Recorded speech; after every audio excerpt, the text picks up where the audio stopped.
Voy a cerrar. Ahí se están... Ya, Hola, como hola. les digo...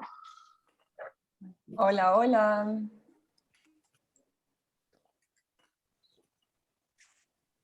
Ya. Sería bueno que nos avisaran si están conectados ya. Van empezando a conectar las personas.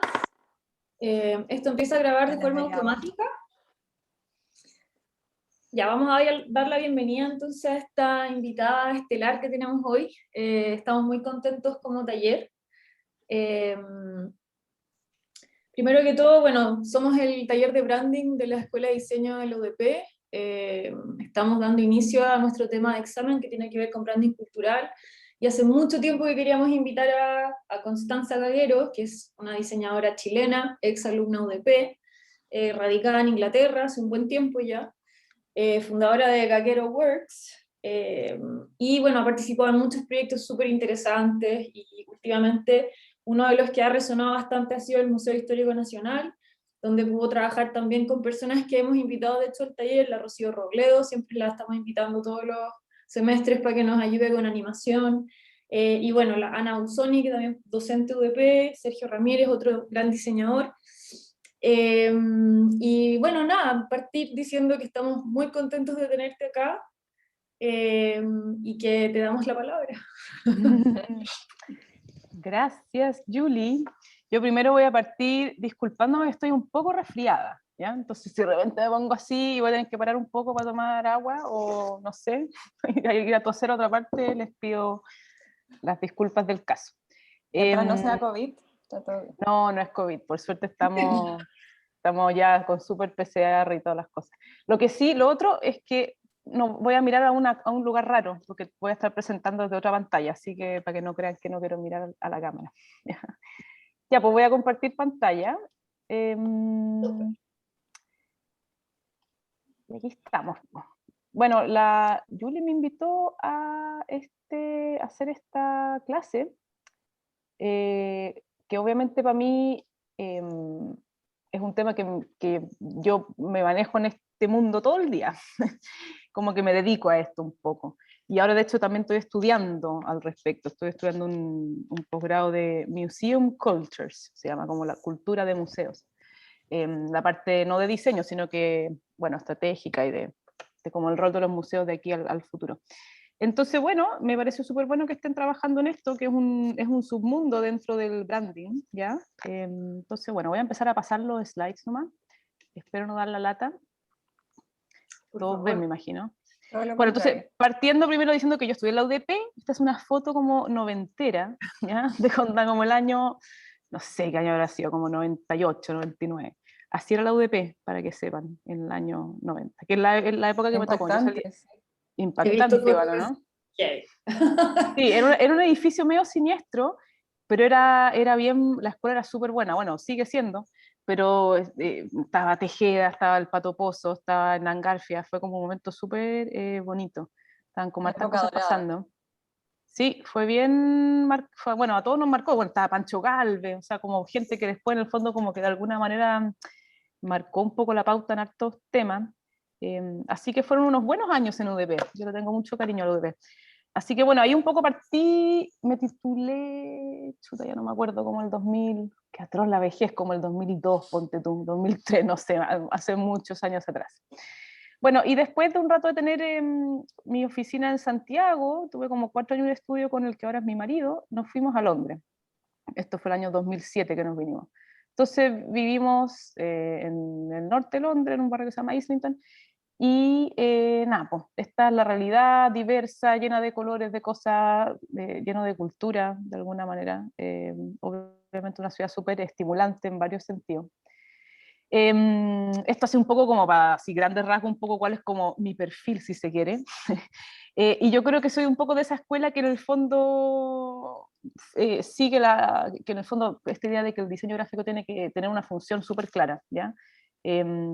Yo entiendo que ahora como el universo es tan visual que se tiende a confundir un poco, yo creo, lo que es diseño gráfico, lo que es arte, hay como una barrera ahí que está como un poco como blurred.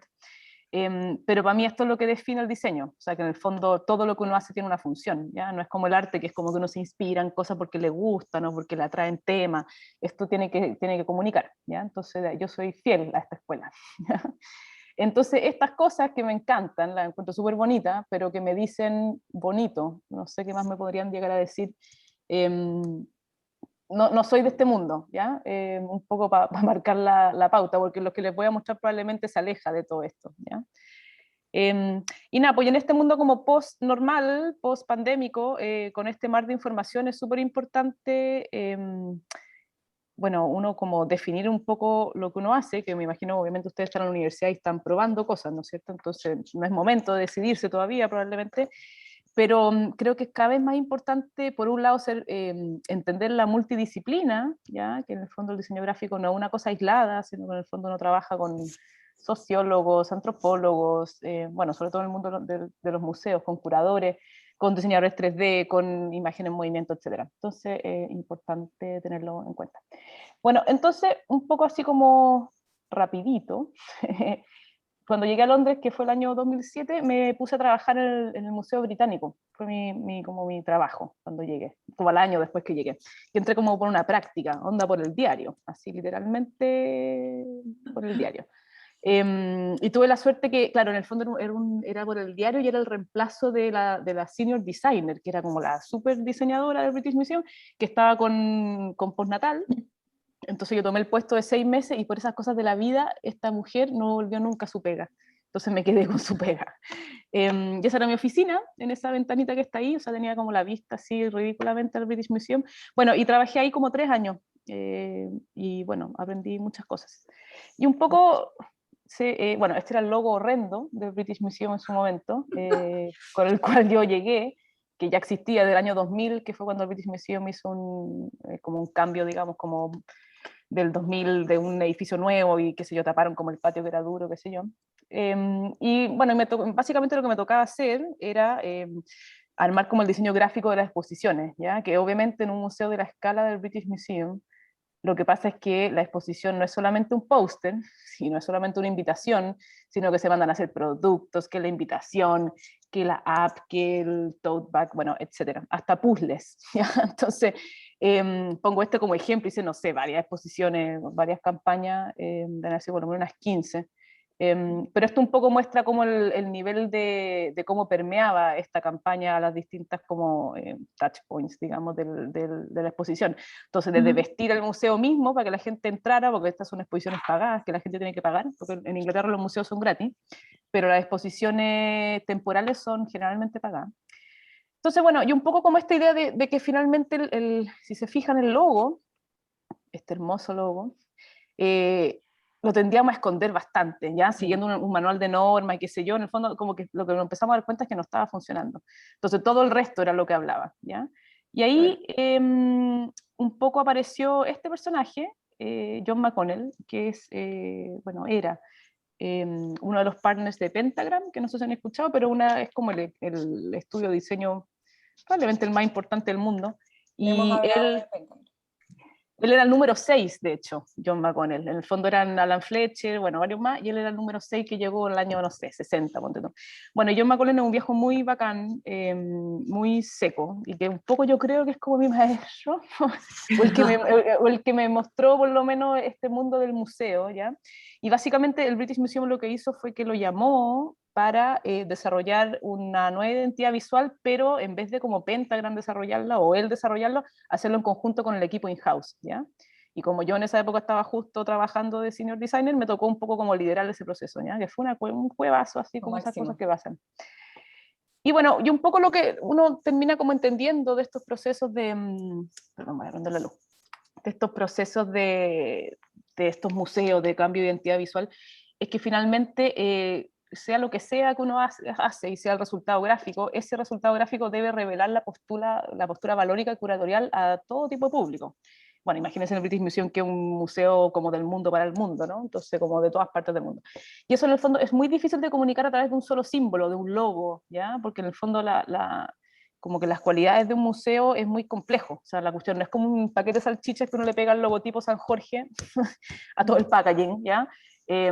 Son ejercicios de branding súper complejos en el sentido que tienen como muchas salidas, ¿ya? Entonces, por eso se habla de un conjunto de elementos y reglas, un sistema gráfico o un lenguaje visual. Entonces, el lenguaje visual, y entonces John McConnell siempre se refería a que lo que estamos haciendo no es un cambio de marca, sino que lo que estamos haciendo es un desarrollo del lenguaje visual. Levantaron la mano, ¿le doy permiso para que hable? Es que creo que no pueden hablar, no estoy segura. Me sale permitir hablar. Eh, Aceptamos preguntas después. Dale. Mejor. Sí, ya, mejor, después. Después, Ya, al final, sí. quizás se contestan en lo que digo ahora. No sé. Ya, perfecto.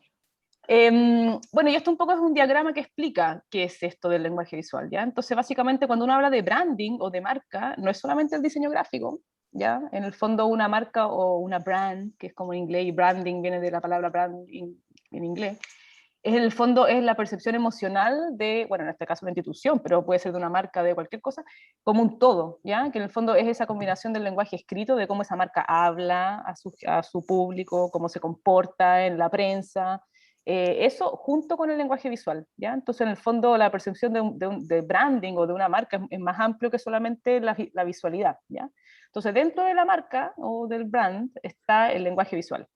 Y el lenguaje visual es este sistema, ¿no es cierto?, que uno inventa y que funciona como embajador de la marca, es como, bueno, como su bandera, su lenguaje visual, y que es la representación tangible de lo que uno ve de la marca, ¿ya? Porque las otras cosas son como más bien emocionales, lo que uno siente, lo que uno cree que la marca es, esto es como cómo se ve, ¿ya?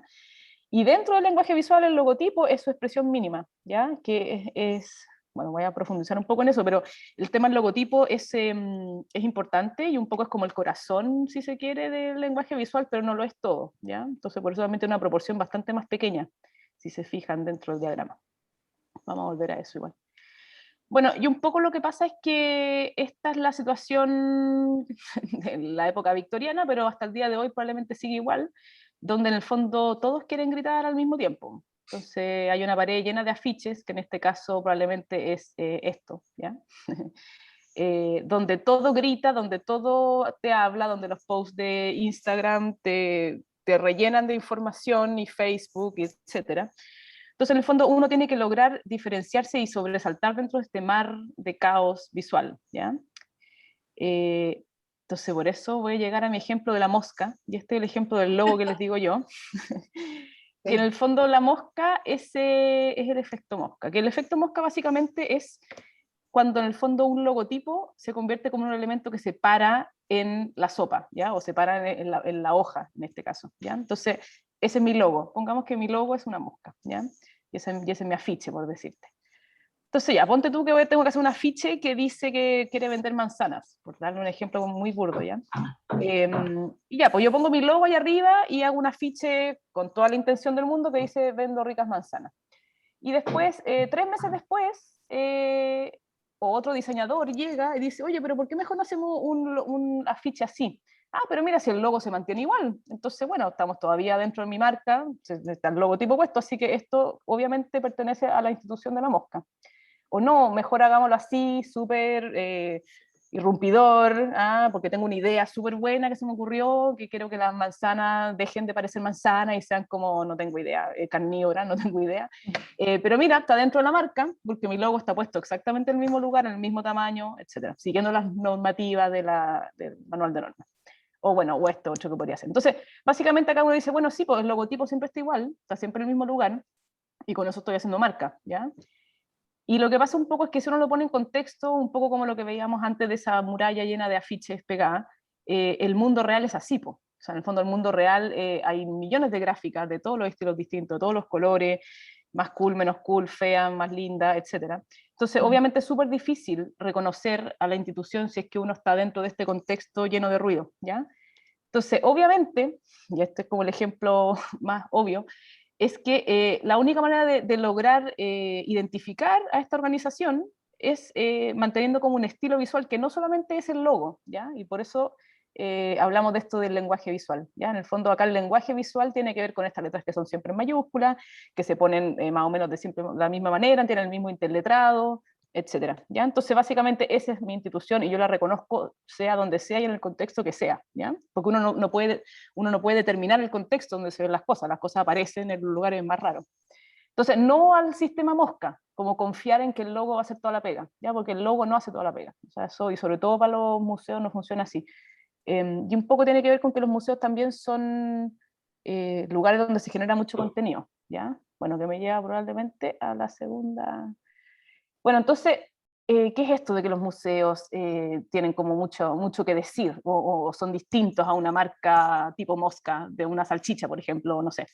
Entonces, básicamente así, rápidamente, que además que esto ustedes ya lo vieron en el taller, pero quizás tiene que ver con también entender un poco como el contexto de los museos ahora, que estoy hablando de museos y que no solamente museos, ¿ah? También hay que hacer una distinción ahí, que en el fondo el sistema cultural están los centros culturales, que generalmente son lugares donde no hay colección, pero se genera intercambio de cultura, etcétera, pero que no tiene la colección como pilar, ¿ya? Están los teatros también, bueno, hay una serie de cosas, pero un poco creo que el museo en ese sentido representa como la idea más clásica, yo creo, ¿no? De como una institución cultural. Bueno, entonces, generalmente lo que pasaba es que los museos partían con la visión de alguien, ¿ya? Un coleccionista la mayoría de las veces, que tenía una visión de que yo quiero preservar, qué sé yo, estos objetos que por ser millonario yo, porque era un doctor en el año 1600 y tanto, que no había ningún doctor, y el tipo se hizo millonario y se puso excéntrico y se puso a comprar objetos porque le fascinó la cultura griega, ¿ya? Entonces se puso a coleccionar, y se llenó de objetos, ¿ya? Y un poco lo que pasó naturalmente fue que estos visionarios, ¿ya? Estos filántropos, lo que hacen es que construyen museos, ¿ya? Para albergar estos objetos, ¿ya? Un poco un mausoleo de objetos, si se quiere. Entonces, por ejemplo, aquí este es el primer museo de la historia, ya como el año 1500 antes de Cristo, que es curioso, lo descubrieron hace súper poco, de hecho, hace como, no sé, como 5 años, que era de una hija de un faraón, ¿ya? O sea, no un faraón, era un rey iraquí, bueno, lo que era Mesopotamia en esa época. Bueno, y es como la primera vez que se descubre que alguien efectivamente como junta y agrupa objetos de una manera simplemente artística para que el resto lo entienda. Las tabletas, la etiqueta, la cédula eran tabletas cuneiformes, ¿ya? Se encontraron hace muy poquito. Bueno, entonces desde ahí más o menos que viene eso. Y de ahí imagínense, 500 antes de Cristo. De ahí en el fondo como que la gente obviamente no se coleccionaba, habían otras preocupaciones en la humanidad, hasta que obviamente con todo el tema del Renacimiento se empezó a generar mucho arte, qué sé yo, y de los primeros museos salieron del Vaticano, de hecho, ya esto de los más antiguos, el Capitolín. Entonces, en ese momento los museos se empezaron a profesionalizar de alguna manera, ¿ya? De ser simplemente un mausoleo de objetos cerrados, donde había como este dueño de esta colección que tenía como un lugar donde los guardaba, se empieza a abrir, ¿ya? Entonces empiezan a abrir los museos al público, ¿ya? En el año, qué sé yo, como 1800 y tanto, sobre todo fue como el gran boom. Y la gente podía entonces ahora acceder a ver esos objetos, ¿ya? Y en la medida que eso pasó, empezaron especialistas a aparecer, ¿ya? Entonces, bueno, aparecieron, ponte tú, curadores, ¿ya? Restauradores, conservadores, cosas que obviamente durante cientos de años nunca existió, ¿ya? Eso básicamente como a principios del siglo XX, más o menos, empezó como a profesionalizarse esa parte. Entonces, bueno, museos como Basel, también el Sears Soanes Museum, que es como un gran ejemplo de un coleccionista, de un viejo loco, que era un doctor que viajó medio pirata de alguna manera, como pelándose un poco como objeto a todas partes, pero la casa todavía está igual a como él la tenía, o sea, este display de como en el fondo mostrar tu riqueza y tu gusto también en la manera como tú ordenas los objetos y qué sé yo. Ay, ahí sé como que se mareó. Ya, bueno, entonces un poco llegaron el público y cada vez empezó a profesionalizar más, entonces si es que antes era así y era como un par de pelagatos que ayudaban y una poca gente, probablemente los más doctos, los con plata, que tenían acceso y sabían que existían estos lugares, a, a cada vez más especialización, cada vez más expertos, empezaron a aparecer gente que hacía exhibiciones, gente que hace interpretación, y cada vez como más gente empezó a trabajar en el mundo del museo, y los públicos, que aquí con mi diagramita muy malo, pero se empezó también a hacer cada vez más diverso, ¿ya? Ya no era simplemente la gente con plata o la gente como educada que iba al museo, sino que en el fondo apareció todo tipo de gente que tenía cierto interés, ¿no es cierto?, por estas colecciones, ¿ya? Y ahí es el gran apogeo de los museos, ya, así llámese, independientemente que el British Museum fue fundado en el 1800 y tanto, grandes lugares donde en el fondo hay todo tipo de oferta para todos, y un poco pasa esto, ¿ya?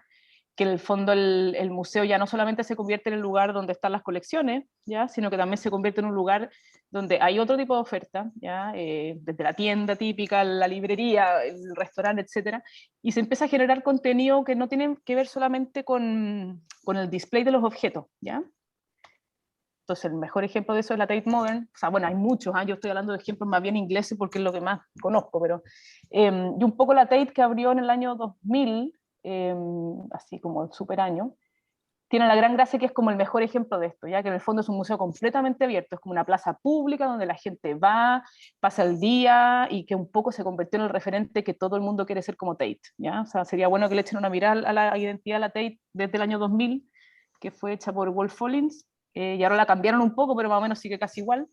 También súper irrompidora en su gráfica, como con un logo que era como medio difuminado, así como que no se podía ver, muy moderno para la época, y en el fondo lo lindo era que en el fondo era moderno porque el museo era muy moderno genuinamente, en su manera de cómo planteaba su colección. Entonces acá, por ejemplo, los primeros lugares donde esto se llama la Turbine Hall, que es como el gran espacio que hay al principio cuando uno entra, que siempre hay, bueno, qué sé yo, exposiciones y como intervenciones de artistas.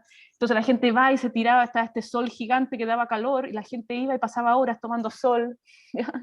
Y esa era la instalación. Entonces en el fondo se convierte como en mucho más que un museo, o esto que pasó hace 3 meses atrás que cerró, que ese mismo Turbine Hall, que ha pasado por millones de otras intervenciones, también se convirtió en un súper lugar para que los niños fueran a dibujar. Entonces el museo deja de ser solamente ese mausoleo de objetos que era antes, ¿ya? Entonces un poco lo que pasa ahora, así sobre todo post pandemia, que en el fondo estos lugares están un poco así como entrando en alguna pseudo crisis de alguna manera por varios temas. Uno por el tema de la decolonización, que imagino que es un tema que quizás algunos de ustedes han escuchado, que en el fondo tiene que ver con que, oye, pero ¿cómo puede ser que el British Museum tenga todos los objetos que se pelaron los ingleses piratas en todo esto, en el imperio, ¿ya? Entonces el tema de devolver los objetos o no, el tema de qué tan digital son las colecciones, quién tiene acceso a esas cosas digitales, también el tema de como la democratización de las colecciones y en el fondo como de qué manera las colecciones en el fondo como que te pueden hablar no solo a ti, sino que a todo el mundo, ¿no es cierto? Bueno, el tema de la legitimidad, de la autoridad, en el fondo quién decide qué es importante, por ejemplo, en términos culturales y por qué los curadores tienen tanto poder, bueno, etcétera. Hay un mega debate por debajo, si les interesa, seguro que pueden encontrar mucho en internet, donde en el fondo el museo está como un poco replanteándose, ¿ya? Porque lo que pasa aquí que este diagrama explica es que el público ahora se multiplicó con esta nube, ¿cachai? Que es como la gran cloud que llegó con internet y sobre todo con las redes sociales, donde en el fondo la gente ya no accede al museo a diferencia de esto, que igual habría que como que igual seguir yendo al edificio, ¿ya? En una cosa como había que ir al edificio y encontrarse con el objeto. Y de ahí se abrió y salió a internet y qué sé yo, y la gente podía ver las cosas en redes sociales y qué sé yo. Y de hecho ahí, por ejemplo, en el fondo los curadores también podían postear cosas directamente a su público, en vez de tener que pasar como por una jerarquía que antes existía, que era muy triangular, donde la gente en el fondo tenía que siempre pasar como por una vía única, ¿ya? Entonces, bueno, un poco lo que pasa ahora es que la gente accede a los museos de la manera que quiere, ¿ya? Entonces algunos van al edificio, algunos googlean los objetos, ya ni siquiera tenéis que, ¿para qué pasar por el museo? O sea, los museos más grandes incluso, hay aplicaciones como Smartify, que no sé si han escuchado, que en el fondo uno puede acceder a objetos que no tenéis para qué entrar a la página web del British Museum, por ejemplo, y tenéis toda la información. Entonces, ¿qué es lo que importa en términos de gráfica, qué es lo que nos convoca? ¿Qué es lo que importa mantener? ¿Ya? Porque hay tantos como canales en esta postnormalidad llena de complejidad y de como muchos canales al mismo tiempo, es súper importante mantener la visión del museo, perdón. Bueno, y cosas como esto, ya como obviamente postnormalidad, entonces el museo digital, ya que en el fondo ya no es simplemente físico, pero en este caso igual sigue tratando de ser físico, ya tratando de imitar una situación física. O este que es como un Kickstarter, que alguien inventó un Kickstarter, en el fondo va a ser un museo completamente digital. Entonces, finalmente lo que pasa ahora es que lo que más debe importar, yo creo, en una identidad gráfica de un museo es que esta visión que tiene esta institución sea la que comunica, ¿ya? Entonces ya no tiene que ver ni con el edificio, ni con, no sé, ni como con, probablemente con ese pasado de colonialista, y ahí obviamente cada museo tendrá sus particularidades, de a quién quiere llegar y cómo quiere hacerlo, ¿ya? Pero en el fondo es súper importante que esa visión y esa como manera de ser sea súper clara y salga por todos los canales del museo. O sea, que todas las voces que salen del museo, sea el curador, el gallo que postea la cuestión en Instagram, la niña que hace el material de educación, todo tenga una voz que sea más o menos homogénea, o no, quizás. De hecho, quizás también el museo puede ser que justamente su gran gracia es que no es homogéneo, ¿ya? Pero es importante que uno como público lo sepa reconocer así, ¿ya? Porque si no pasa lo que les mostraba yo del efecto mosca, ¿ya? Bueno, y un poco se habla que ahora los museos son como la nueva iglesia, ¿ya? Que es como la nueva, lo que los une, lo que la gente termina como discutiendo en base a la plaza pública, etc. Entonces, este es la última definición de ICOM, que es el International Council of Museums del año 2019, que está en discusión, que ha sido bien divertido, que en el fondo había una descripción de museos que tuvo ahí durante muchos años, y el año 2019 esta es la nueva que se presentó, y los que están a cargo de este council, que es como, imagínense, como los superpoderosos del mundo de los museos que decían cosas, no estuvieron de acuerdo. Entonces se sigue discutiendo, y todavía está en proceso esta discusión de cómo cuál es la definición de un museo, ¿ya? No se la voy a leer, pero bueno, ahí está. Bueno, y eso, entonces es un poco el contexto, y yo, nada, pues tengo mi oficina, en el fondo trabajé en el British Museum como 3 años, como les decía, y de ahí me fui, como que justo alcanzamos a hacer el cambio de identidad con este John McConnell, y de ahí me fui, porque caché que como que ya, no sé, se había acabado un poco la parte más entretenida, y aparte que también me empezó un poco a pasar que justamente a través de los curadores, la gente que había conocido, como que me empezaron a salir peguitas, entonces ya, aproveché de armar mi propia cosa. Y esto un poco, así un pantallazo de la página web, pero muchas cosas relacionadas con museos, con cultura, que no voy a profundizar mucho en eso, pero si quieren, ahí está, en la página web.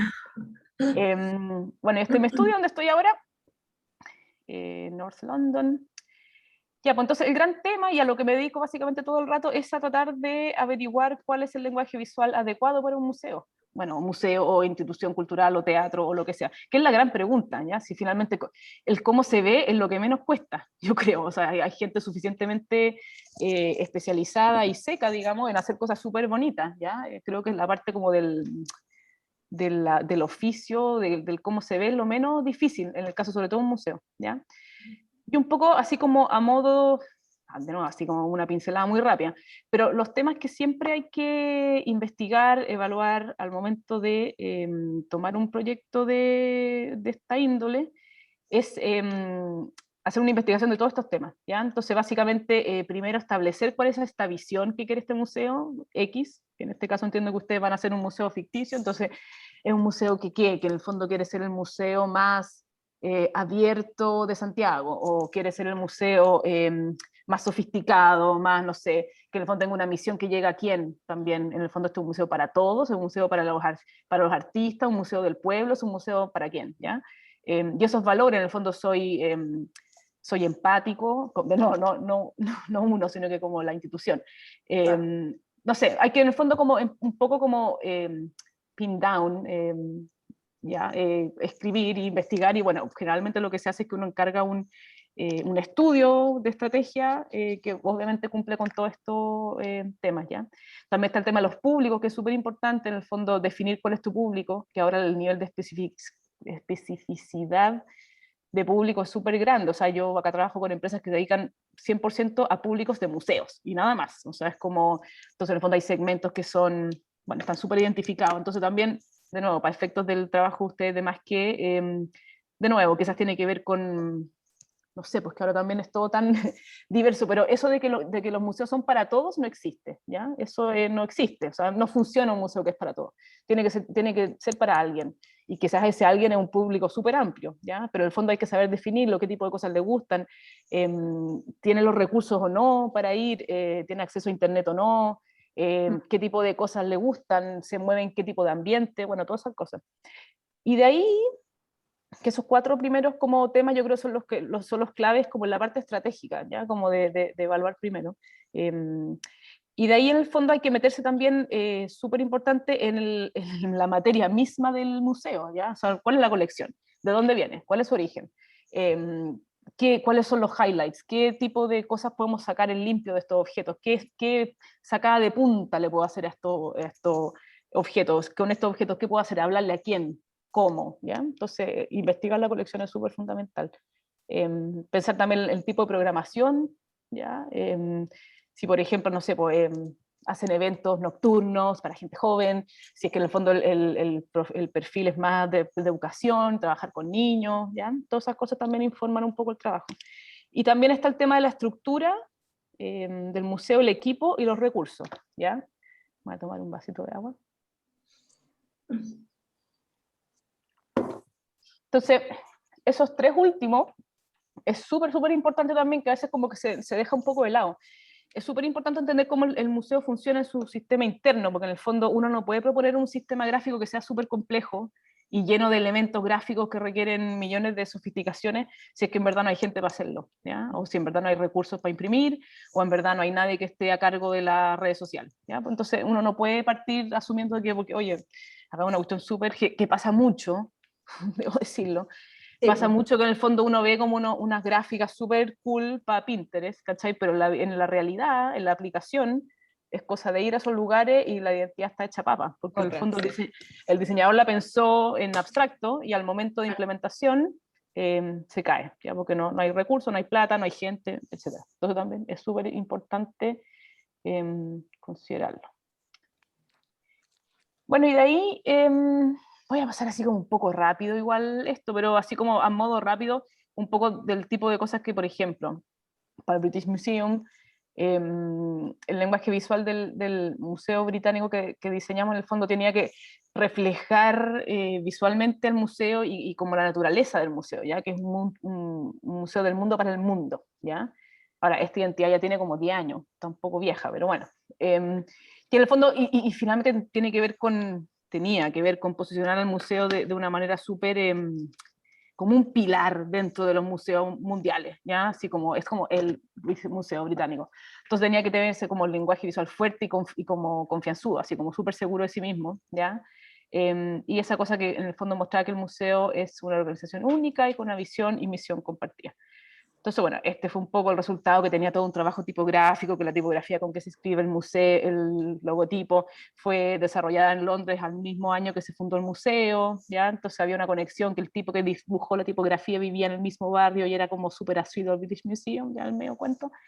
Desarrollamos toda la papelería, todo el sistema de folletos, ¿ya? De nuevo, súper parco, súper serio, súper British Museum, ¿ya? Como súper ad hoc a sus valores, ¿ya? Y bueno, y tiene un sistema súper parco ya de afiches que hasta el día de hoy se mantiene, y en el fondo así son las campañas, ya generalmente negro, cuando son exposiciones pagadas es todo negro, las exposiciones gratis son de colores, y el material, no sé, como de panfleto y cosas que, así que no pertenecen a ninguno de esos mundos, es de color como beige. Bueno, ya sí. Campañas. Entonces, básicamente el énfasis de esta identidad está en el objeto, si se fijan, ¿ya? O sea, en el fondo lo que hay que hacer aquí es resaltar el objeto y la gráfica pasa a ser secundaria. Entonces, de hecho, en este afiche, por ejemplo, que una campaña entera para una exposición de Troya, el gran esfuerzo estuvo en hacer que esa imagen fuera preciosa, ¿ya? Y acá no se nota tan bien, pero la fotografía es súper linda, bien iluminada, dramática, etcétera, y en el fondo el resto de los elementos prácticamente neutros, ¿ya? Entonces, que tiene que ver con eso, con esa como pregnancia y como prestancia, así como del British Museum. Y de ahí, bueno, hay como temas, ¿ya? Entonces todo el tema de programa de familias que generalmente los museos tienen, entonces ahí trabajamos como armando estas caritas hechas de objetos, el programa de membresía, está bien pixelado todo ahora que lo veo, pero bueno, espero que se vea igual. Después el programa de patrones, que en el fondo, bueno, estos museos están al nivel de público, que en el fondo tienen programas especiales para distintas tipologías de público, ¿ya? Y están los patrones, que son los tipos que ponen plata, ¿ya? Que en el fondo son patrones y tienen, qué sé yo, acceso a unas comidas 3 veces al año con el director, van tienen como un VIP, así como un acceso VIP al museo, y en el fondo hay gente muy conectada, tanto políticamente, socialmente, etcétera. Y son los grandes benefactores de, bueno, no solamente del British Museum, sino de todos los museos, por lo menos europeos, ¿ya? Bueno, y en Estados Unidos también hay cultura de filantropía. Bueno, y este fue como una campaña que en el fondo es como el material que se le entrega a los patrones, ¿ya? Que en el fondo sacamos una foto, contamos la historia, bueno, hicimos toda una investigación con los curadores, de tratar de pensar en objetos que no estaban en display en el museo mismo, pero que tuvieran historias súper fascinantes de fondo. Entonces, un poco tenía que ver con esa idea de que tú tienes acceso a algo súper exclusivo, ya como muy VIP. Y le sacamos estas fotos preciosas, súper bien iluminadas. Cada uno de estos objetos tiene una historia increíble por detrás, que fue, se lo pelaron primero, no tengo idea, en Mesopotamia, después terminó en Irán, no sé cuántos años, después pasó así. O sea, son todo así como una historia fascinante. Y a partir de esa fotografía súper dramática, era como unveil, como revela, ¿ya? Como revela. Claro, como revela los misterios del British Museum, ¿ya? Y en el fondo con este color como menta, ¿no es cierto?, que se contrasta súper bien. Y todo el material tenía como una pequeña historia de estos objetos, ¿cachai? Bueno, y exhibiciones, ¿ya? Etcétera. Museo Chileno de Arte Precolombino, o sea, esto estoy haciendo un paneo así rapidillo porque puntualmente creo que el tema de los museos, así como un todo, ¿no? Creo que es más importante verlo hoy día. Que fue otro encargo de identidad, que partió un poco al revés, yo creo. Partió primero por la galería, esto fue como en el año, como el 2015, no sé, por ahí, ¿ya? Que en el fondo el Museo Precolombino, que me imagino que ustedes, o muchos de ustedes conocen, que está ahí a una cuadra de la Plaza de Armas, tiene una colección increíble de arte precolombino, es un museo privado, ¿ya? Que igual tiene, depende de fondos públicos de todas maneras, pero en el fondo lo que hicieron fue que se ganaron unos fondos, qué sé yo, y la minera escondida puso unas lucas, no sé qué, y hicieron esta super galería subterránea que se llama Chile antes de Chile, que es una galería que cuenta la historia de Chile, ¿ya? Porque en el fondo el museo no tenía eso. Bueno, se hizo un tremendo, un programa de arquitectura total que lo hizo Smiljan Radic, y entonces me llamaron un poco para hacer primero el diseño de la galería misma, ¿ya? Del diseño gráfico de la exposición permanente. Entonces por ahí partimos, que fue un poco raro porque no es la manera de partir, pero bueno, así a veces funcionan las cosas en Chile. Entonces partimos por la exposición, ¿ya? Y en el fondo era como, bueno, pero ¿y de dónde nos agarramos para hacer la gráfica de esta exposición, ¿ya? Y ahí yo creo que fue súper importante, de nuevo, ese proceso de investigación de la colección, bueno, primero que nada, obviamente ver los objetos, pero también de la historia del museo, ¿ya? En el fondo el Museo Precolombino es un museo que fue fundado por un arquitecto, Sergio Larraín García Moreno, que él era coleccionista, bueno, arquitecto modernista aparte, ya, con un espíritu modernista súper fuerte, entonces también la primera identidad del museo, que no es tan viejo, esto se fundó en el año 80, estaba hecha con Futura, que no sé si conocen Futura, la tipografía, súper de arquitectos, súper moderna, súper geométrica, ¿ya? Entonces un poco nos basamos en eso, y como en ese espíritu original del fundador de esta ambición, ¿no es cierto?, este ojo que les mostraba yo, en el fondo como tratar de llevar esa visión 2.0, si se quiere, ¿ya? Entonces elegimos una tipografía neo-futura, ya que es otra, que ahora de hecho la va a cambiar de nuevo, pero bueno, un poco con ese mismo espíritu, y se desarrolló todo el programa de las galerías y luego de señalización, básicamente como de vestir este edificio nuevo, ¿ya? Que ahí se ve ahí abajo. Y un poco lo que pasa, claro, es que de ahí, después de hacer eso, nos encargaron la identidad gráfica, fue como al revés, como a los 2 años, de hecho, que el museo ya había inaugurado su galería nueva.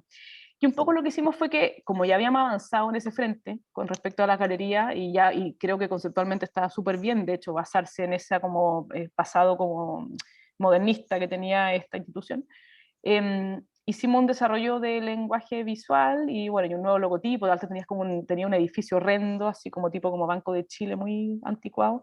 Lo limpiamos, escribimos ahora el logotipo con una letra súper clara, y un poco como que juega como con 2 mundos en la identidad del Museo Precolombino. Una que es como la parte más bien interna, que es como el trabajo curatorial, lo que tiene que ver con lo que pasa en la tienda, que también han producido un montón ¿cómo se llama?, de objetos y cosas para vender, las tarjetas de visita, las chapitas, etcétera. Y está la parte pública, o de marketing que le llamamos, que en el fondo es como la promoción de exposiciones y todo eso, ¿ya? Que en el fondo tiene como, se mantienen ciertas normativas, que las unen, digamos, el uso tipográfico, qué sé yo, pero tiene como 2 maneras bien distintas de ser. Uy, voy a echarme para atrás, ahí. Bueno, y esto un poco muestra, ¿cierto? Slides entonces primero la exposición, después la señalética, y después el lenguaje visual. Entonces este es el manual de norma, todo se escribe con mayúscula, Entonces está este mundo, ¿no es cierto?, que es como el mundo de la greca y del mundo como súper blanco, ¿ya?, que es como ¿ya?, que es como lo interno, ya como blanco y negro, interno, el boletín, el tote bag, los objetos de la tienda, qué sé yo. Y si se fijan ahí en el iPad, hay como un pequeño, se ve un poco cómo es el resto del material como de marketing que tiene más que ver con esto, donde se integra el color ya, y en el fondo hay un manual que en el fondo norma la manera como estas cosas conviven, de dónde sacar los colores, etc. De hecho, lo que aparece acá a la izquierda abajo, lo diseñaron después, obviamente después de que el manual se sacó, que lo hizo la diseñadora que trabajaba en ese momento, la Renata Tesser, y que en el fondo también le agregó como un poco así como quizás lo del British Museum, que era como armar caritas con objetos. En este caso ella como que desarrolló un lenguaje súper claro y particular para hablarle a las familias, ¿ya? Que también eso un poco como que es un lenguaje como un poco en paralelo. Y bueno, y el tema del histórico nacional, que hasta ahora todavía seguimos trabajando en las galerías, ahora estamos al revés del precolombino, partimos primero por la identidad y ahora en las galerías de la colección permanente. Otro tema, pues, entonces por eso es súper importante que cada museo entiendan súper bien cuál es el desafío de diseño, ya no simplemente llegar a ponerse a diseñar algo porque nos gusta, sino que el gran tema que tenía el Museo Histórico Nacional, a diferencia del precolombino, ya que nada que ver, es que es un museo relativamente desconocido, o sea, la gente no cacha dónde queda, lo confunden con el Museo de Historia Natural, que queda como en la Quinta Normal, o no sé, se marean, ¿ya? Porque el Museo Histórico Nacional es como enredado. Bueno, y aparte que no tiene nada en la fachada que te diga tampoco, entonces es como raro. Bueno, y esto un poco fue como, o sea, fueron meses de trabajo, pero en el fondo, así como a lo que llegamos, antes de ponernos a diseñar, fue esto, ¿ya? Que en el fondo son como las premisas, un poco que le llamamos, antes de ponernos a diseñar. Entonces, bueno, que este lenguaje visual tenía que ser responsable, ya, si igual es un museo del Estado, que no depende ni del gobierno de turno ni de nadie, ¿ya? Entonces tenía que ser, lograr comunicar un mensaje idóneo y optimizar recursos, que es un tema muy importante en el sistema y en el aparato estatal, como se podrán imaginar. Que debería permanecer en el tiempo, porque de nuevo es algo que probablemente el museo no va a tener plata para renovar esto en muchos años más, ¿ya? Porque como saben, el sistema público cuesta harto sacar las lucas.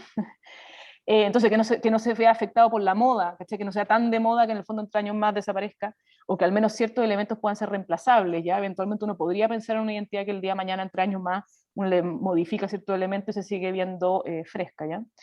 Que debía ser fácil de implementar, porque la gente en el museo histórico no tiene InDesign, ¿ya? Entonces tenía que ser como, en verdad, súper fácil de implementar, de ocuparse en Word y en PowerPoint, ¿ya? A ese nivel. Bueno, que debía conversar con el Estado, ya, porque hay toda una normativa de servicio que fue heavy, ahí también como la negociada, en el fondo lograr que esto pasara, y también de cómo negociar de que los logos del Estado no estuvieran gigantes y en colores, bueno, una serie de cosas. Y bueno, y que en el fondo tenía que ser un conductor del patrimonio, ¿ya? En el fondo, finalmente, lo lindo de todos los meses de trabajo con el Museo Histórico fue que el patrimonio del museo es increíble. O sea, la colección que tienen nadie la conoce, está fondeada en 4 paredes, es como realmente el museo mausoleo que le mostraba al principio, así como cerrado, cerrado, cerrado con candado. Y es increíble lo que tienen, o sea, es como que no podemos creerlo cuando fuimos a conocer. Tuvimos reuniones, hicimos una cosa súper bonita que tuvimos como 6 semanas, que todas las semanas nos juntamos con un equipo curatorial distinto. Les pedimos a ellos que nos hicieran una edición según ciertas temáticas que le habíamos propuesto, y ahí conocimos la colección, pues fue realmente impresionante. Entonces, un poco, de nuevo, al ser un museo histórico nacional, tenía que ser responsable, y en ese sentido creíamos que como la solución de diseño tenía que estar basada en eso, ya no podíamos como importar algo de un estilo externo, ¿ya? Y bueno, y tenía que diferenciarse de otros museos nacionales, entender que estaba en Plaza de Armas, lograr fidelizar, por supuesto, y atraer a nuevas audiencias, que en el fondo se entendería que no es un museo lleno de polvo, ¿ya? Bueno, y acá esto les voy a mostrar así como las cosas que pensamos, ¿ah? Como el proceso. Entonces, como la historia abierta, ¿ya? Entonces, como el corchete abierto. Pero igual es como History Channel. Como que empiezan a pasar cosas con la H, que en el fondo está súper usada para historia, ¿ya? Después como la idea de que en el fondo la historia se va construyendo de muchas capas o de muchas cosas también, ya estuvimos súper pegados en eso. Entonces en el fondo que la historia no es una sola, ya, entonces son muchas historias, entonces la idea como de armar, ya, pero ninguno de esto como que era, ninguno de esto era particular a Chile, ¿ya? Que ese es el otro tema. Esto va podría ser, perdón, esta identidad podría haber sido una identidad de un museo histórico en Colombia, ¿ya? Y hubiera funcionado igual. Exacto. Entonces un poco lo que hicimos fue que retrocedimos, ¿ya? Y volvimos a las colecciones, ¿ya? Y de nuevo, de verdad que esto fue un trabajo con el museo súper súper a la par, o sea, cateteamos los curadores todo el día que nos mostraran más objetos, oye, porque también yo creo que el gran tema del museo en el fondo es llegar a más gente, ¿ya? En el fondo la gente no sabe que están estos objetos increíbles, que en el fondo nos hablan de quiénes somos como chilenos, ¿ya? O sea, súper importante, sobre todo ahora. Bueno, entonces seguimos avanzando, qué sé yo, bueno, y apareció la bandera de la independencia, que obviamente la bandera ahora está cuestionada, ¿ya? Entonces también era como, no, pucha, la bandera igual no queremos hacer algo que tenga que ver con la bandera. Pero lo que nos dimos cuenta es que la parte de atrás de la bandera, ni siquiera la parte delantera, que es la típica, estaba esta inscripción, ¿ya? Que dice Chile independiente, ¿ya? Independiente de los colores, de la estrella, que hecho por alguien que no supimos quién era, obviamente hicimos todo un estudio ahí, invitamos a algunos tipógrafos amigos, y al parecer está como un poco basada con una tipografía como media didona, franchuta, de aquella época. Bueno, y es la primera vez que alguien escribe Chile, y bueno, y la palabra independiente, entonces era como un momento súper significativo, es como en el fondo como el momento que nos bautizamos, ¿ya? Entonces, bueno, nos tomamos un poco de eso, ¿ya? Tenía esta cosa, este objeto, ¿no? Como patrimonial, de vocación nacional y transversal, dejando de fuera la estrella y todo eso. En el fondo, la manera como escribimos Chile independiente creo que es algo que a todos nos podría resonar, ¿ya? Entonces, bueno, ahí trabajamos con Sergio Ramírez, tratando de como rescatar ciertos elementos de esta letra extraña, ya de cómo está, estos remates extrañísimos que tenía esta ligadura, y tratamos de desarrollar una tipografía, bueno, en este caso un logotipo al principio que tuviese ciertos elementos estilizados, basados en, no exactamente literal igual, en la bandera. Y bueno, un poco lo que pasó es que el logotipo, bueno, quedó así, ¿ya? Y de ahí el mundo, uy, una línea y eso. Y de ahí el tema del color, nos pareció que lo más evidente, de nuevo, viendo esto de la bandera, era simplemente sacarse los colores nacionales de encima, ¿ya? Y como no apelar ni al rojo ni al... sino que en el fondo como fundir esto, que también creo que tiene que ver un poco con lo que está pasando en Chile también, ¿no? Como en el fondo como dejar así como el clásica, la clásica imagen de como el Chile rojo, o el Chile azul o blanco o tricolor, y en el fondo como juntar todo esto, si finalmente es una pura cosa, ¿no? Entonces lo que quedó es que así, quedó el logotipo con este morado, ¿ya? Que es el logo. Y como les decía, el logo no lo es todo, el logo mosca no era suficiente, ¿ya? Claro. Entonces, el gran tema que tenía este proyecto es que, de nuevo, era un museo que nadie conoce, ¿ya? Que la gente no sabía identificar, que no sabía que estaba la plaza. Entonces, un poco la idea fue asegurarse que el museo hablase claro y fuerte. O sea, en el fondo fue como, oye, yo le decía a la directora, es que Maca, tú tienes que como concentrarte que tu museo tiene que ser siempre súper bold, como súper decidido, como súper confiado en lo que está haciendo, y en el fondo, de alguna manera, gráficamente eso se puede replicar, ¿ya? Entonces, un poco el sistema gráfico está basado en una letra siempre muy grande, ¿ya? Y súper negrita, ¿ya? Que tiene que ver con esa idea de cómo hablar bien claro y fuerte. Entonces acá les voy a dejar el videito que resuma un poco el proyecto.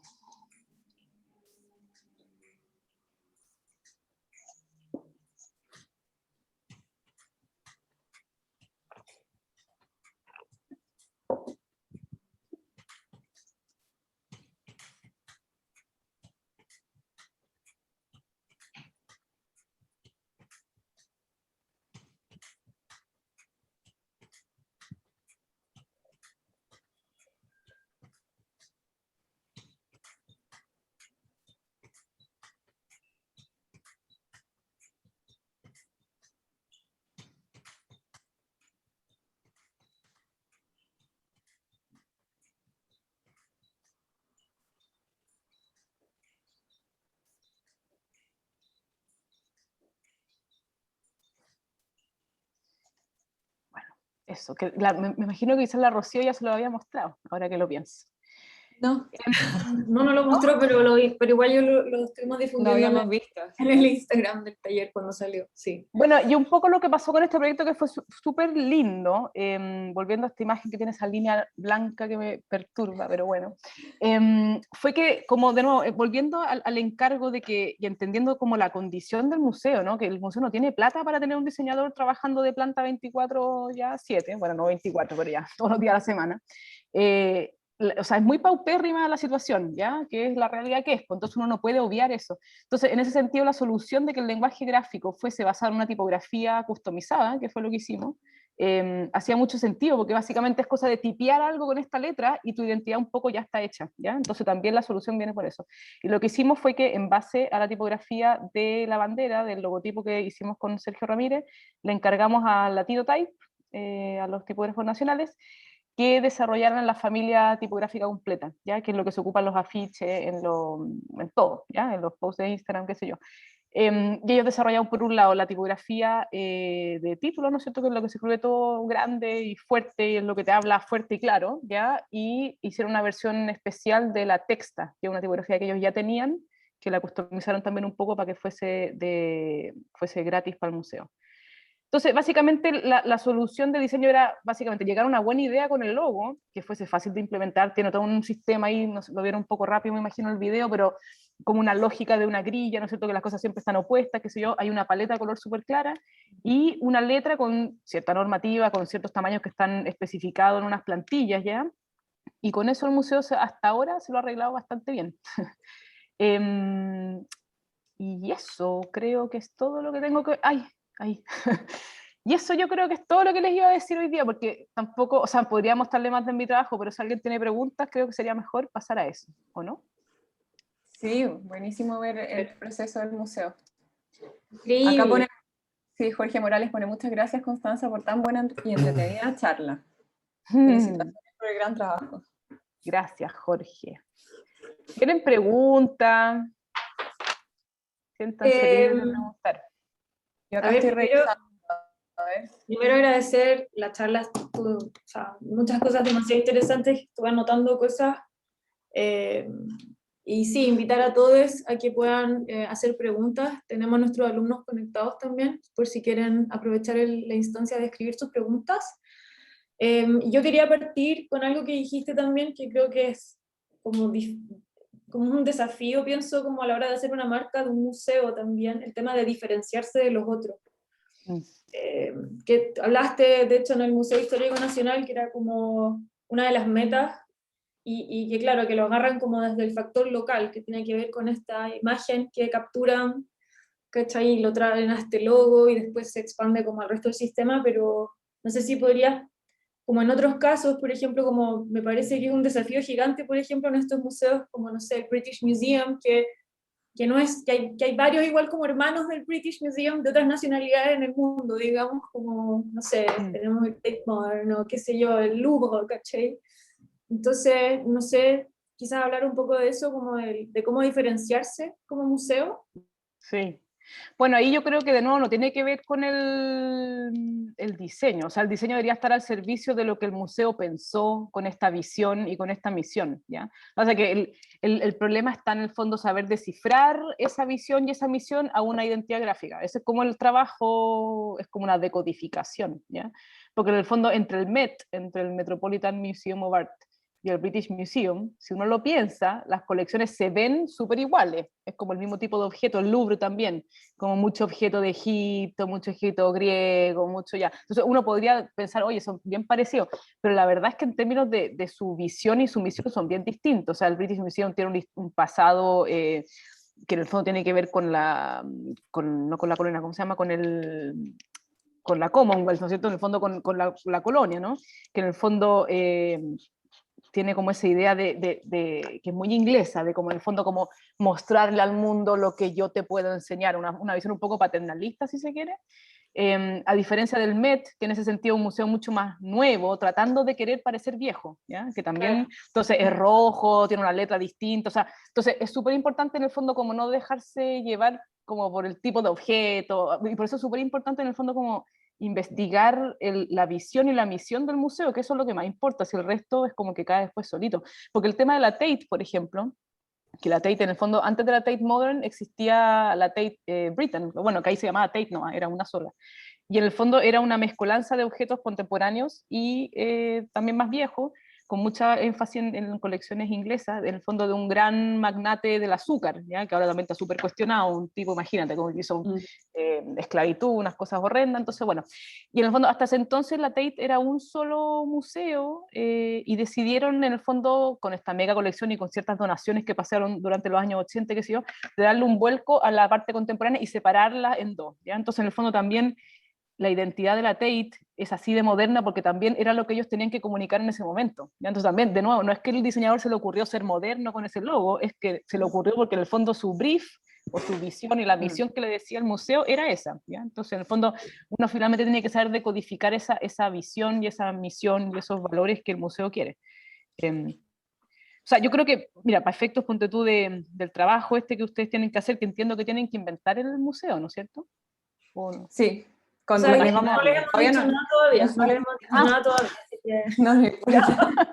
o sea, saben que van a Chuta, hacer un video, pero hoy día vamos a partir con... ya, la embarré entonces. No, pero dale, dale. Eh, Igual hoy día les decimos, así que está bien. Ya les vamos a decir. sí, yo creo que hay que como que imaginarse, bueno, o investigar de nuevo, o sea, por lo mismo que sería un buen ejercicio ver entre todos estos museos que uno cree que son iguales, entonces entre el MoMA y entre el Tate, que también uno podría decir que es como lo mismo, ¿qué es lo que los diferencia? El MoMA en ese sentido, por ejemplo, es súper New Yorker, o sea, tiene una imprint así súper claramente neoyorquina, en la manera en cómo las letras funcionan, en la manera como comunican, entonces, y ese es como el imprint de MoMA, ¿ya? Entonces ahí uno tendría que como que imaginar cuál es como el sello de este museo o de cualquiera. Que yo creo que ahí el tema local es importante, como el contexto, obviamente. El contexto, O sea, sí. es una obviedad lo que estoy diciendo, pero en verdad que yo creo que esa es la gran diferencia. O sea, lo que tú decías, y como el Met versus el British Museum, que al final la gran diferencia es la historia que tienen cada uno en su contexto, ¿cachai? Claro. Como son visiones Pero ahora, distintas por ese y contexto. también hay que ahora también pensar que también los museos, o sea, durante los 200 años de que empezaron los museos así más masivos, siempre fue un poco como así, ¿no? Que en el fondo como el origen de la colección, esta visión y como decís tú, como el contexto como cultural de donde esta colección nace, ¿no? Pero también ahora, de nuevo, post-pandémico, digital, etcétera, los museos ya no necesariamente tienen que ser locales. O sea, en el fondo los museos ahora también de partida no tienen para qué ser físicos, ¿ya? O sea, de partida está lleno de museos ahora digital. Entonces, ¿qué finalmente termina siendo un museo? Si un museo ya no es un edificio, entonces, ¿qué es un museo? Entonces, ¿por qué no se llama de otra manera? Entonces, tanto esos cuestionamientos un poco dando vuelta. Ahí está la media discusión también si ahora es como el modelo del museo global funciona o no, a la luz de la pandemia, porque en el fondo los museos, todos estos mega gigantes enormes, estaban muy dependientes de la cafetería, de la librería, de nada, y en el fondo todos sus ingresos un poco funcionaban por eso. La tienda. Algunos, la tienda, que está súper bien, porque en el fondo, o sea, bueno, yo por lo menos creo, porque en el fondo es una manera de sustentar lo que hacen, y por eso también pueden traer las exhibiciones que traen y todo. Pero por otro lado también uno se cuestiona si en el fondo a la luz de la pandemia eso va a seguir funcionando, ¿sabes? Porque en el fondo quizás ya no es el modelo, entonces ahora el modelo se discute mucho del micromuseo. El micromuseo que en el fondo quizás ya no necesitamos, o sea que finalmente el modelo del British Museum, por ponerlo de nuevo de ejemplo, del gran museo gigante, con millones de salas, con 800 empleados y todo eso, quizás está un poco en obsolescencia, o quizás va a estar bien o sea, hay museos, por ejemplo, hay uno que, échale una mirada que se llama M+M+, ¿ya? Que va a abrir ahora como en 3 semanas más en Hong Kong, que es un museo que han estado dándole bote y bombo y platillo hace como 10 años. Con una identidad gráfica que a mí la identidad gráfica no me mata, pero bueno, ahí está. Pero lo interesante que tiene ese museo es que es el primer museo grande que va a abrir post pandemia, ¿ya? Entonces va a ser interesante ver ahí va a tener un edificio de Herzog y de Murón así radical, con una mega pantalla que proyecta todo como de 50 metros por 50 metros, bueno, etcétera. Y tiene una colección que es nueva, que partió hace 10 años. O sea, en el fondo es una colección de un sueco que se la regaló como a la municipalidad de Hong Kong, whatever, y compraron todo recién, hace 10 años. O sea, es un museo que tiene una colección completamente nueva, que partió desde cero, y en el fondo el primer museo también dice que es de visual arts, que no es de arte solamente, sino que en el fondo junta diseño, arquitectura, Entonces también es como un nuevo tipo de museo, que dice Claro. mucho que probablemente como que va a abrir un poco las puertas de... Bueno, y sin ir más lejos, en Santiago de Chile también hay museos que están prometiendo. Sí, no sé. Yo, bueno, ahora estoy metida en el NUMU, que es un museo que va, esperemos, bueno, no sé qué va a pasar, pero por lo menos el proyecto de arquitectura está en el Parque Bicentenario, un museo de arte contemporáneo de básicamente una colección chilena, que va a ser un museo que por primera vez un filántropo privado va a ser un museo público, que es una cosa que nunca había pasado en Chile. Y yo en verdad espero que pase. Sí, que pase más.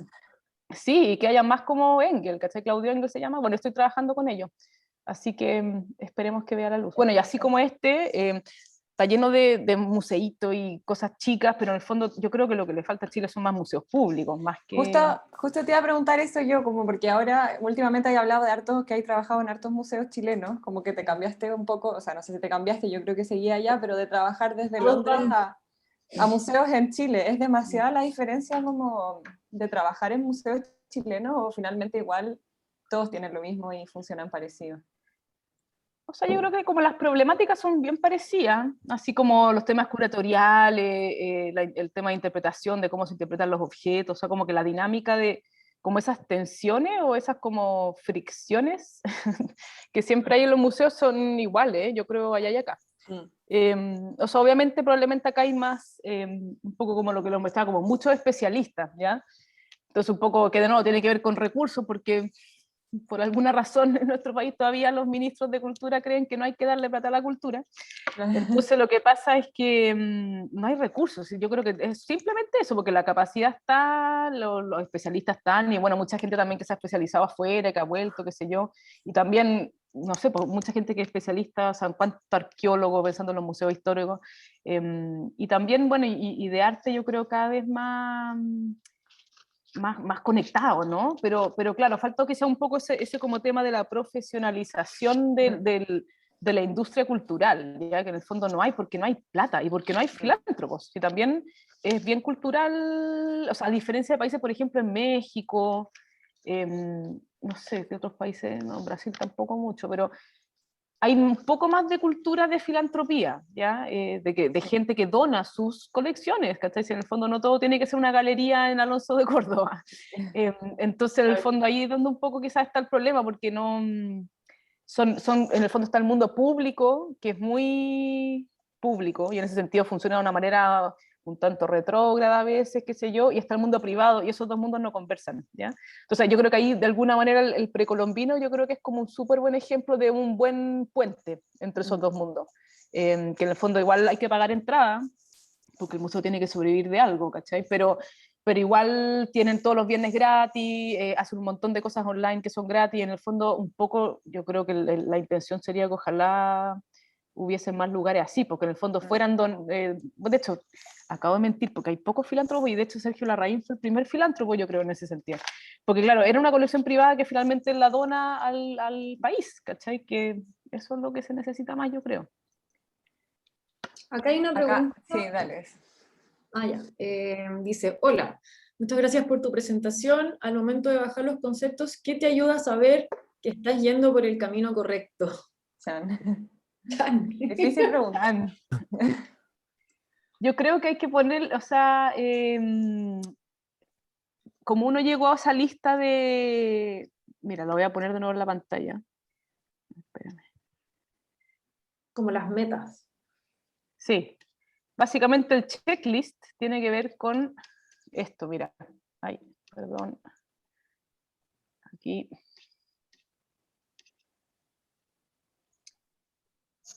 Cuando uno, en la primera etapa de investigación, uno llega a una lista de cosas que esta marca debe cumplir, que es esto, ¿ya?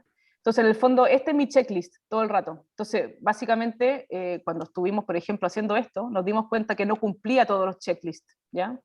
Porque en el fondo no estaba basado, no era un conductor del patrimonio, por ejemplo, ¿ya? Entonces, no, al tiro. Entonces, finalmente, por eso es súper importante trabajar primero como la parte valórica, si se quiere, como estratégica de lo que la marca tiene que cumplir, o lo que tiene que ser y lo que no tiene que ser, ¿ya? Porque es la única manera de saber que estáis avanzando por el buen camino. Entonces, finalmente como que el diseño tiene un rol un tanto utilitario, que tiene que lograr cumplir con todo esto. Es como así de fácil, pero en el fondo para llegar a esta lista es lo que cuesta. O sea, y es cuando finalmente uno a veces se puede marear y ahí también obviamente entran otros especialistas, porque no son diseñadores, entran sociólogos, entran gente metida en marketing. O sea, nosotros los estudios de como estrategia no lo hago yo. O sea, me gusta meter cuchara, eso sí, pero no, pero generalmente hay gente experta en esto, pues. Entonces en el fondo uno llega como un plan estratégico y de ahí, de eso se saca como este listado. Sí, eso te quería preguntar también. Por ejemplo, en el caso del Museo Histórico Nacional, me da la idea que hicieron un equipo súper grande, o que se especializaron ciertas partes del sistema como gráfico también. Mm. No sé si nos puedes contar un poquito cómo esa experiencia. Claro. Sí, pues bueno, en este caso, en el caso del Museo Histórico Nacional, el museo había encargado dos cosas. Había encargado, uno, este plan estratégico que habían empezado hace varios años atrás. O sea, ni siquiera dependía de la dirección actual, sino que creo que como de dos directores anteriores. Entonces había como cierta noción de para dónde el museo tenía que ir, ¿ya? O sea, había un plan estratégico que querían, ¿no es cierto?, llegar a ciertos lugares, llegar a cierta gente, a cierto público, tararara. Entonces, con eso nosotros en mano fue bastante fácil llegar después a esta lista. Y claro, y en términos de proyecto, lo que hicimos, que bueno, yo un poco por estar acá en Inglaterra también, pues en el fondo, yo como que la dirección creativa y la bajada de concepto y como la idea, ¿no es cierto?, de lo que había que hacer, un poco la solucioné un poco acá, pero obviamente la parte como, o sea, no solamente como lo que, no sé, pues Sergio me ayudó como con la parte del dibujo, qué sé yo, pero también la parte práctica, o sea, todas estas reuniones con los curadores, había que hacer visitas en terreno, o sea, un montón de cosas, todo eso, la Anita Guzoni y su equipo estuvieron ahí al pie del cañón, y también toda la parte de producción, porque la parte de producción de un manual de esta escala no es menor. Claro. Entonces, en el fondo, una vez como ya... Bueno, y también el tema de los Latino Type, que también fue, o sea, Sí, po. fue súper importante un poco como hacer alianza con ellos, porque, bueno, por un lado, queríamos que fuese una tipografía chilena, que de hecho la idea es soltarla como libre ¿cómo se llama?, de copyright el próximo año.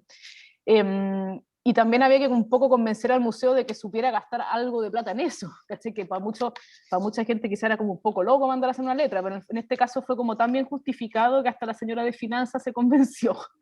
Qué bueno. Sí, pero también hubo que hacer o sea, bueno, y todo el tema ahí como de la tensión, no tensión, pero como la política de, en el fondo, como ir a hablar con la gente del ministerio, presentárselo a la ministra, ¿cachai? Como todo ese enredo que en el fondo ahí pueden pasar miles de cosas, o sea, de que te pueden decir, oye, no me gusta el color, oye, o sea, todo ese tipo de... Entonces uno tiene que ponerse como el parche en todas las heridas y en el fondo está como preparado a que cada decisión que tú tomas tiene una justificación, entonces frente a eso no Claro. hay cómo debatirlo. Yo fue un Pero poco, yo creo... en este caso, ¿la estrategia les tocó hacerla a ustedes como equipo o la encargaron aparte? No, venía a Venía a cocinar. cocinar de la dirección anterior y había un estudio de público, Mahoma nomás, pero que había hecho el ministerio para todos los museos públicos. Entonces había como cierta Había información, información. claro, de que la gente, esas cosas de que en el fondo del museo la gente no sabía dónde quedaba, todo eso venía ya procesado. Claro. Lo Y que no acá, venía procesado era el tema de la colección, y en el fondo, cómo hacer de que todo este plan estratégico finalmente lograra llegar al público que queríamos. Y ahí fue un poco donde nosotros metimos mano. sí. Es que claro, acá también en el taller les pedimos harto cómo trabajar la estrategia, entonces ahí está también un poco la respuesta a la pregunta. Que uno Sí. se da cuenta según cuánto de la estrategia está siendo fiel o no. O sea, se Claro, junta con los conceptos que estás definiendo finalmente. claro, tal cual. Buenísimo. No sé si alguien tiene otra pregunta. Este es el minuto. O nos Alguien puedo... al principio había levantado la mano y creo que después se arrepintió. Jaime, pero se fue, parece.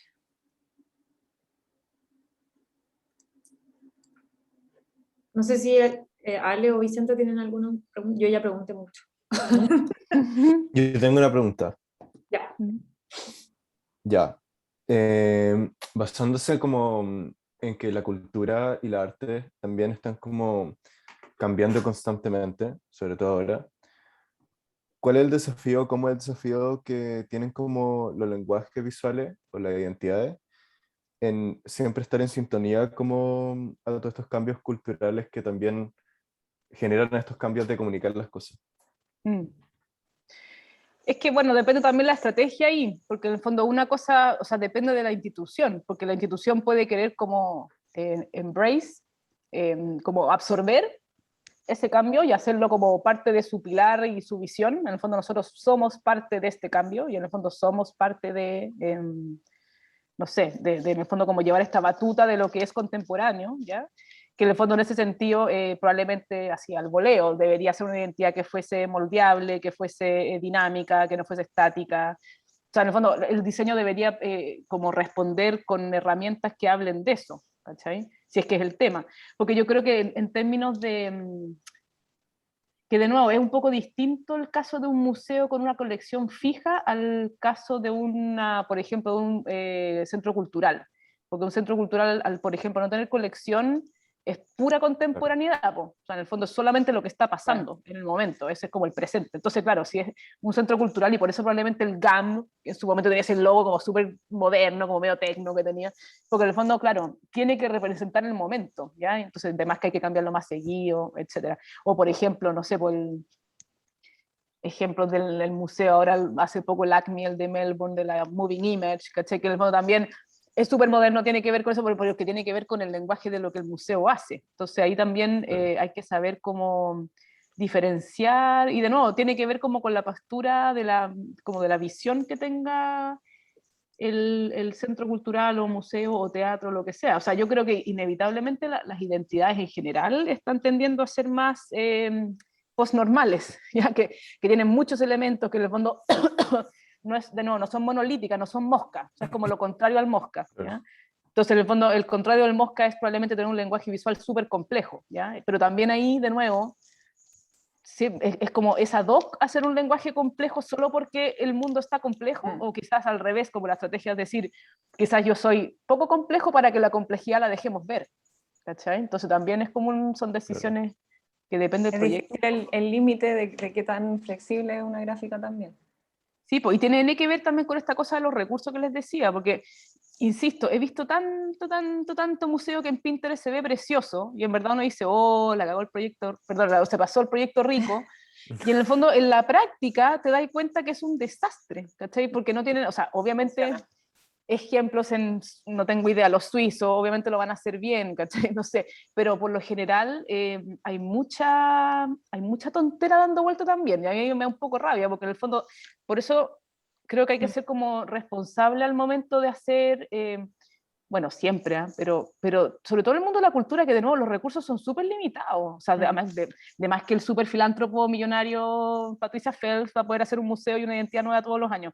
Pero por lo general son, no sé, centros culturales que les cuesta ganarse los fondos, etc. Entonces, uno como diseñador no puede poner como el ego personal de lo que uno le gusta, lo que le encantaría que se fuera como súper lolo, en pos de, o sea, como en contra de lo que efectivamente tiene que terminar siendo. Entonces, en ese sentido, yo siempre, de nuevo, un poco como ese post del principio, como la forma sigue la función. Primero partir por ahí y como lograr que logre decir lo que tiene que decir consistentemente, que es como el gran desafío de hoy, ¿ya? Porque en esta, de nuevo, en la multi de hoy es súper importante que sea consistente. Entonces, y de ahí, si se puede dar un paso más allá y llevarlo a una cosa que sea como diversa, que cambie, que se mute, que esa mejor aún, pero para eso hay que primero chequear el primer Las posibilidades. sí, creo. Sí, toda la razón, muy de acuerdo. Increíble. No sé si alguien tiene, estoy como anodada con toda la información, tengo como mi cabeza así. Es que son cosas que hemos conversado en el taller, pero vistas desde una persona que está como, una diseñadora que está tan inserta en el mundo cultural, es muy entretenido saber todo lo que está pasando, ¿cachai? Como, nada, y aparte que trabajando con esas grandes marcas, sí, no, increíble. Sí, me encanta también ver la experiencia en Chile, como el paralelo de cómo funciona, me parece muy interesante. Sí, Sí, de hecho te iba a preguntar en algún, como el proceso de trabajo, yo creo que para los alumnos es muy importante saber eso, les cuesta partir y como que les da miedo. Sí, Y les le cuesta, preguntan mucho de la vida real, siempre sí. partimos con la investigación porque igual es más, quizás es más fácil empezar a conceptualizar desde lo más tangible, entonces ya qué es lo que existe, qué es lo que hay. Pero en tu caso te iba a preguntar, pero claro, cada proyecto tiene un distinto proceso también. Claro. O sea, ponte tú, ahora estoy haciendo un museo de como abejas, pero no de la abeja de la miel, ¿ya? Que la abeja, es que en el fondo es como el museo de la polinización. Eso se parece mucho a nuestro encargo. Ah, ¿sí? Mira, está bueno. Entonces está el Museo de la Abeja, está el Museo el NUMU, de arte contemporáneo, o sea, y cada uno es un mundo absolutamente distinto, entonces uno no puede partir por Pinterest, o sea, eso se lo así de una, no. Hay que partir por meterse bien, y básicamente que a mí lo que más me entretiene es como leer de todos estos temas, investigar, aprender de que los yo no sabía, hay abejas de color verde. ¿Ustedes sabían que, por ejemplo, el 5% de las abejas hace miel, el resto no No hace miel? todo, no tenía idea. Es heavy. Igual es muy entretenido como uno como diseñador va aprendiendo de todo un poco también. Y ahí hay, Sí. ahí hay algo interesante sobre el Museo de la Abeja. Por ejemplo, estaba pensando ya, la mayoría de los museos tienen objetos, ¿verdad? Tienen como muestra. Y en este caso, en el de la abeja, ¿cuál va a ser Sí, la muestra? ¿Cachai? no hay colección, también es el medio desafío, porque en el fondo no hay colección y en el fondo es un museo que va a ser pura infografía. Entonces, el rol del diseño gráfico y de la comunicación, o sea, básicamente es un museo tipo, es como un museo súper abanderado, ¿ya? Que en el fondo tiene que ver con preservar la abeja nativa y que en el fondo, para que sigamos comiendo tomates, porque uno no sabe, pero si las abejas nativas nos siguen polinizando los tomates, nos vamos a quedar sin tomates. O sea, es como esa onda. Entonces, en el fondo, tiene que ver claro, no sé, con conectarse con cada tema y darle una vuelta y como, no sé, enriquecer y también como con el las cosas que panorama. como interesante ver las cosas también que nos van a empezar a importar ahora, más que quizás el arte contemporáneo, que obviamente que son muy, muy importantes en una cultura, pero también cómo las abejas empiezan a ser como un icono de exposición también. Claro. Sí, pues, y el rol de la comunicación visual, si finalmente yo creo que ahora como que uno tiene que empezar como a predicar la importancia del rol del diseño gráfico, o sea, sobre todo claro, en casos como este, donde no hay colección, sino que todo va a ser infografía, todo va a ser experiencial, todo va a ser no sé qué, o sea, es como básico. Y también en temas por eso yo creo que es interesante ver qué va a pasar con los museos que abran en los próximos años, porque en el fondo el mundo es tan distinto desde lo que pasó con el COVID, que incluso en el NUMU yo me sigo preguntando qué vamos a hacer, o sea, y creo que no lo vamos a saber todavía ni de aquí a 2 años más tampoco, porque en el fondo tiene que ser nada que ver a todo, o sea, y eso es un buen momento como para repensar todo este tema de la decolonización, de cómo en el fondo como temas éticos, ¿no es cierto?, cómo estos objetos llegan a las manos de coleccionistas, quién compra qué. No sé, hay muchos temas y todos muy candentes e importantes, pero súper bueno porque en el fondo es como un gran momento para discutirlo. Está como, si no hubiera sido por la pandemia, yo creo que, o sea, todo el tema como de la digitalización y todo eso estaba dando vuelta, pero ahora como post pandemia y post George Floyd y todo, y octubre 18, creo que hay muchos temas que los museos tienen que hacerse cargo. Entonces está bueno trabajar en esto ahora. Sí. Sí, fue una conclusión perfecta para nosotros. Hay una pregunta, parece, a ver. Sí, hay una pregunta. ¿La leo? Ya. ¿Podrías hablarnos más sobre tu proceso de investigación? ¿Cuándo empiezo a investigar? Me inundo en el tema y no sé cuándo parar. No sé cuándo parar. Es que uno nunca para. Yo creo que uno se mete en los temas y nunca más paraste. Generalmente para un proyecto así son como por lo menos unos 6 meses de investigación. Depende, hay veces que se demora más. Pero más o menos, que básicamente tiene que ver primero yo siempre parto un poco así, primero como con el equipo nuclear, el que te encarga el encargo, que generalmente es como o el director del museo o unos curadores o etcétera, y en el fondo como la visión estratégica del museo, y una vez que uno tiene como la visión estratégica, pasarse como a las colecciones mismas, a las obras, al contenido mismo, en este caso por ejemplo las abejas, hablar con los científicos, que te expliquen el guión, cómo lo tienen pensado, y leer. Y ahí uno nunca termina de investigar igual, yo creo. O sea, como que uno se mete... O sea, después igual como que pasan de moda los temas, por lo menos a mí me pasa que igual como que uno no puede estar en todo al mismo tiempo. Entonces, pero es divertido eso como tener que irse como cambiando de tema, pero investigando profundamente cada uno es súper entretenido. Sí, pues nunca hay que dejar de investigar. O sea, yo, por ejemplo, con el tema de los museos mismos, no de temas puntuales de la temática del museo, sino que como el rol del museo, eso estoy siempre investigando. Porque en el fondo hay que estar un poco al día igual de lo que... Sobre todo ahora, de nuevo, con lo que está pasando, como que hay que estar súper al día con lo que está pasando. Así Y que hay siempre hay gente que estudiar. sí, hay gente que debe saber mucho también en el rubro de los museos. Sí, pues acá, y bueno, acá en Inglaterra hay como... Son como de los primeros que desarrollaron como magíster en Museum Cultures, o sea, en el fondo como en el tema puntual del museo, porque son los tipos que como que inventaron un poco el museo como en este modelo de éxito tanto financiero, bueno, de público, etcétera. Entonces tienen mucho know-how. Sí, pero bueno, o sea, Google lo tiene todo, entonces también uno puede acceder a un millón de papers y cosas. Sí, es un buen momento para aprender de estos temas. Bueno, y si es que les interesa, si además también es un poco nicho cómo funciona este sistemilla cultural. O sea, hay otros temas de branding que son igual de interesantes, pero que son bien distintos. O sea, yo creo que es bien distinto dedicarse a hacer marcas de helados o de un queso, Sí, a totalmente. hacer marca Sí. de temas culturales. Son como bien, no opuestos, pero distintos. Sí. Sí. Aunque siempre se investiga, aunque sea del queso. Sí, porque lo entretenido el diseño igual, Sí, pues esa es la parte más entretenida del diseño gráfico, encuentro.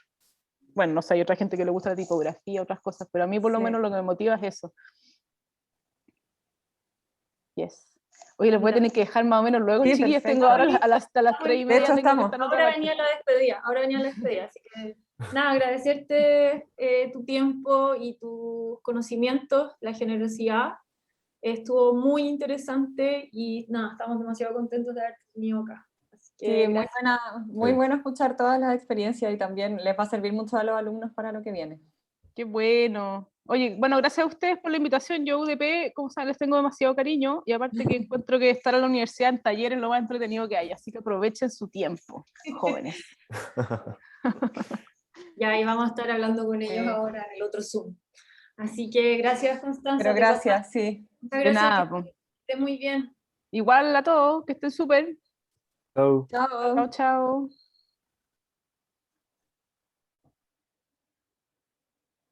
Ah, ya, la Yoli se salió, me va a Se salir fue, también. ya. Me imagino que la grabación le llegará a ella. Sí.